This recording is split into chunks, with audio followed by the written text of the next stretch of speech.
by inking up your brayer. It does take a few times, 2 usually, sometimes 3 times of inking it to get the full deepness for a card, especially one that is as deep as this up at the top here. So you're going to want to ink it up and try to keep it as even as you can, even pressure and everything.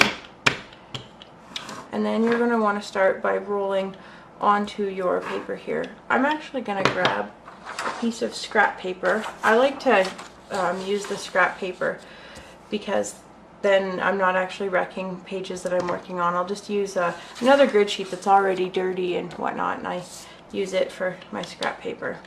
So you're going to want to start by rolling, start off your page and then slowly roll onto the acetate sheet here. And the more you roll down, the lighter the color will be here and the darker it will be up in the top here. And you're going to want to grab your ink pad and do that again.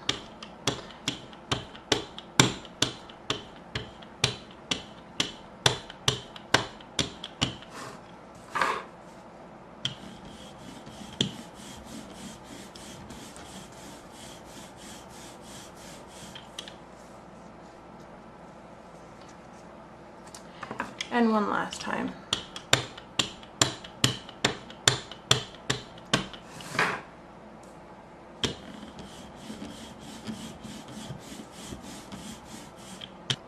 In this case, what you're actually doing is you're transferring the ink onto the acetate sheet here and building it up on the one edge of the acetate sheet.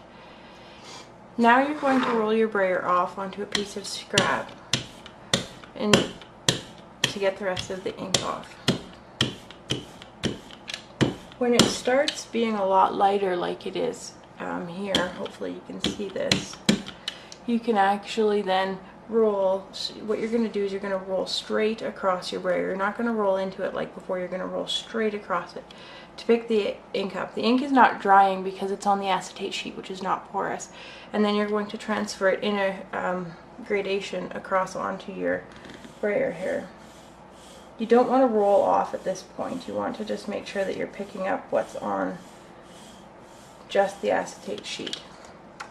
You're going to move the acetate sheet out of the way, and now we're going to grab our piece of paper. For this one, I want this to be my top edge and this to be my bottom, so I'm going to actually take my brayer and roll straight across this paper as well and not roll down. I'm just going to roll straight across.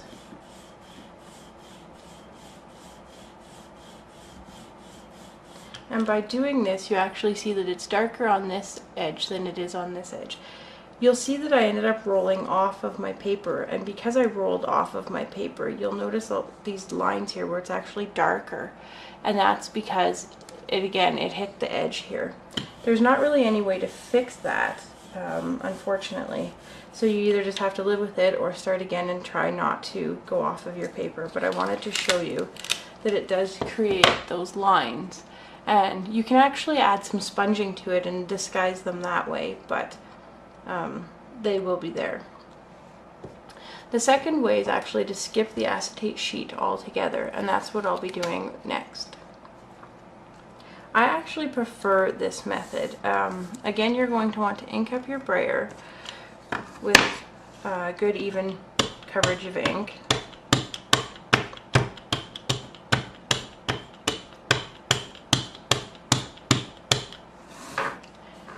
And then you're going to start by rolling slowly, the way we did on the acetate sheet, but directly onto the piece of paper here. And you always start again off of your sheet of paper. And you slowly start to roll down.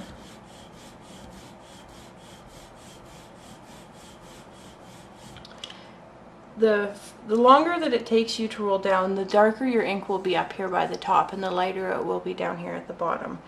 I always like to cut my pieces of paper a little bit bigger, about 1/4 of an inch bigger all the way around than I'm going to use, just in case my edges get a little bit funny like they did here. Sometimes I'll even cut it 1/2 an inch bigger if I've got the bigger scraps. I want this to be a little bit darker, so I'm going to repeat the step again. Ink up my brayer. I'm not going to put as much ink on it this time because I don't need it to be terribly dark. And you start always off the paper. If you're planning on making this really, really dark with a second or a third ink color, then you can sometimes start onto your paper, but I don't recommend doing that.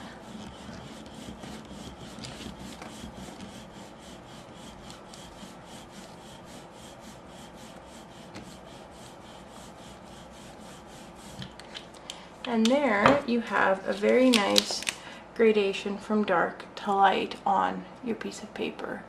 It actually is picking up really quite funny in the camera for some reason. I think it might be my crummy camera, but it's really quite smooth.